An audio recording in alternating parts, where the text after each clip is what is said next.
Yes, my first ultramarathon actually in all of Spain. So first TransGranCanaria, and very excited to be here.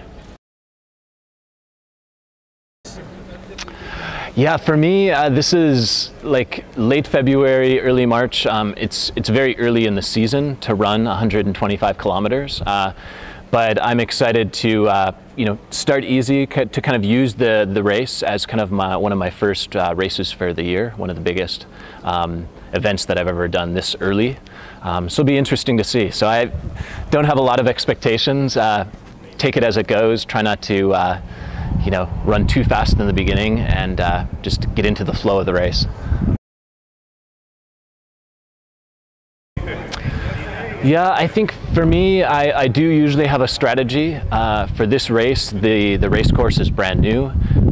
It's a new addition with changes in the course, so it's hard to compare. Normally I would compare splits from previous years, other runners, myself, but since it's brand new, new direction, of course, for me it's going to be interesting. So this one is a little bit more at spur of the moment, on the fly. Okay. They have to be adaptable. I think that's the thing about ultramarathoning. You have to be adaptable. You have to adjust to conditions and the weather, the trail, and how it rain, wet, dry, hot. So it's really about being adaptable, and that's what I love with the sport. You have to be wild. Yeah, I will probably have a drop bag halfway at the race. I don't have a major support crew. I have one person that might give me a bag at one of the support stops. So this race is a little different for me. Normally I have a support crew. It's very organized. Here I'm going Spanish style, a little bit more flexible, and to have fun and still be competitive and serious, but not get caught up in too much organization. Okay.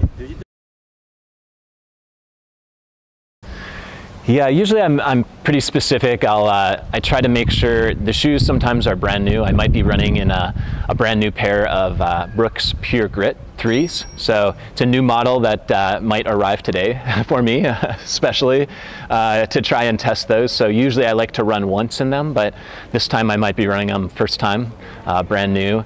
My pack and gear, I definitely try to go through that and make sure it's very minimal, only the bare essentials, enough food, enough water.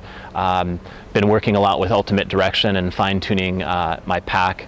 So yeah, ultra running is not too complicated, but there's some things when you run for 100 miles in the same pack, same pair of shoes.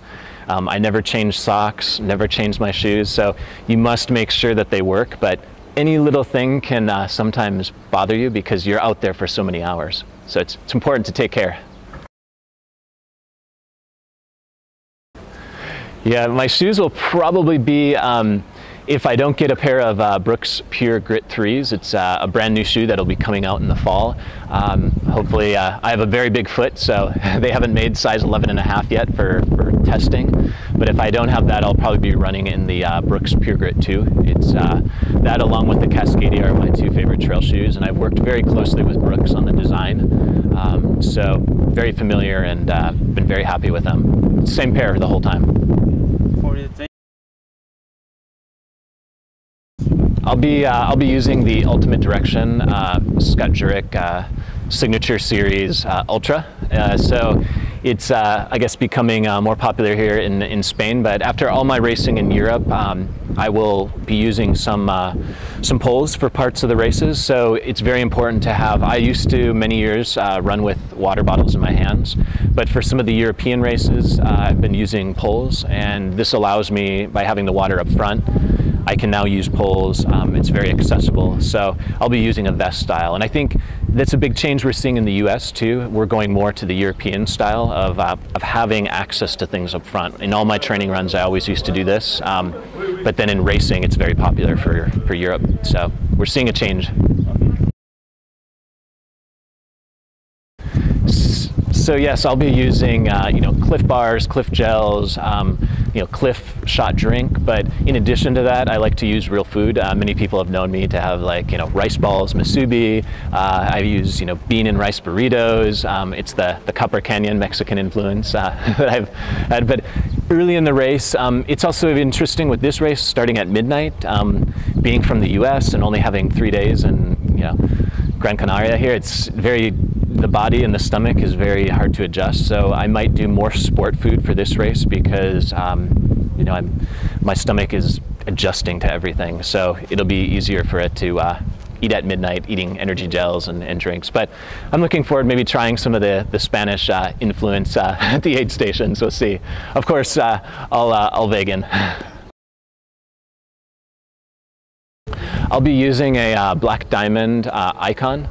It's 200 lumens, very powerful light, lasts very long, small battery pack. So another reason to use the vest is I can keep the battery pack inside the vest versus on the back of the head. At night, we're running for the elite runners to be at 6 hours, 7 hours in darkness is a long time. So I think it's nice to not have the weight in the back, but have it in the pack. And been very pleased with this light. You can adjust it high and low to conserve on the battery, but it's like daylight when it's on high. So it's very important, especially a race like this, very technical. We could have rain and snow. You never know. I have used compression, basically calf sleeves in the past, so I might use some of those. I've been experimenting a little bit with thigh compression sleeves. So again, I've raced a lot in Europe and been influenced a little bit more to use the compression. I think the long races like the ultra marathon, it's important because we're on our feet for so many hours.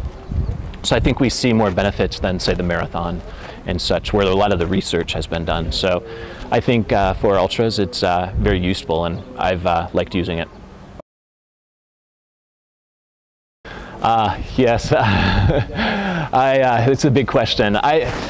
It's such a competitive year here at TransGranCanaria. For me, again, it's very early to race 100% this time of the year for 125K. So I'm really hesitant to say what place. I mean, everybody wants Scott Jurek to win and to be up there. Yeah, time-wise, I hear people say maybe 15, 16 hours, but for me, I think with the technical aspect of the course, the nighttime running, 16, 17 hours. It's hard to say. I've been talking with Seb Chenu, and it's very hard for him to know too because the course is new. So we'll see. But for me, it's about giving my best and running as fast as I can. Kind of not go too hard in the beginning because I think we're going to have a very fast start. A lot of guys are going to be really rapido.